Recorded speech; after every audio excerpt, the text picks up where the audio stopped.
មេឃចាប់ផ្ដើមស្រទុំបាំងពពកខ្មៅសំលេងតំណក់ទឹកភ្លៀងប៉ះនឹងដំបូលសាំងសី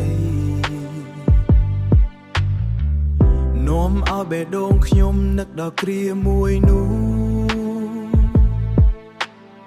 ព្រោះតែរងាខ្លាំងពេកទើបយើងអោបគ្នា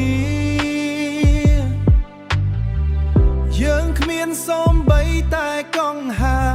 ឬម៉ាស៊ីនត្រជាក់មានតែភាពកក់ក្ដៅចេញពីទ្រូងរបស់អូ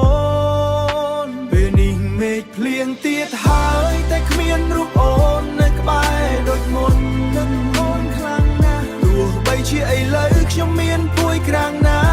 ក៏វានៅតែមិនអាចកក់ក្ដៅដូចដៃអូនមិនអាចជំនួសបានបេះដូងខ្ញុំរងាខ្លាំងណាស់មាសមេក្នុងយប់ដែលមេឃធ្លាក់ភ្លៀងបែបនេះជីវិតឥឡូវនេះប្រែជាធូរធារជាងមុនខ្ញុំមានផ្ទះធំមានម៉ាស៊ីនជែនត្រជាក់ស្រិប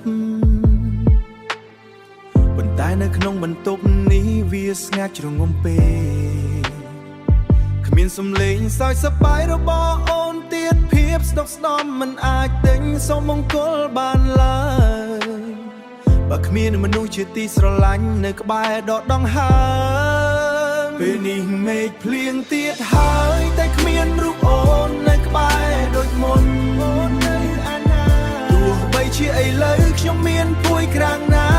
ក៏វានៅតែមិនអាចកក់ក្ដៅដូចដៃអូនកក់ក្ដៅក្នុងបេះដូងខ្ញុំរងាខ្លាំងណាស់មាសមេក្នុងយប់ដែលមេឃធ្លាក់ភ្លៀងបែបនេះអូនដឹងទេបងតែងតែបួងសួងឲ្យអូនបងសង្ឃឹមថាអ្នកដែលនៅក្បែរម្ចាស់ជីវិតបងអូមេឃភ្លៀងហើយ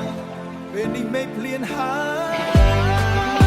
ពេលនេះមេឃភ្លៀងទៀតហើយតែគ្មានរូបអូននៅក្បែរដូចមុនទោះបីជាឥឡូវខ្ញុំមានពួយក្រាំងណាក៏វានៅតែមិនអាចកក់ក្ដៅដូចដៃអូនសូមឲ្យអូនមានសុភមង្គលជាមួយគេចោះរីករាយនឹងសំឡេងភ្លៀងជាមួយអ្នកថ្មីបងនឹងនៅទីនេះចងចាំតែរឿងល្អរបយរងាតែបងត្រូវស៊ូទ្រាំសំឡេងទឹកភ្លៀងបន្តិចម្ដងរហូតដល់ស្ងាត់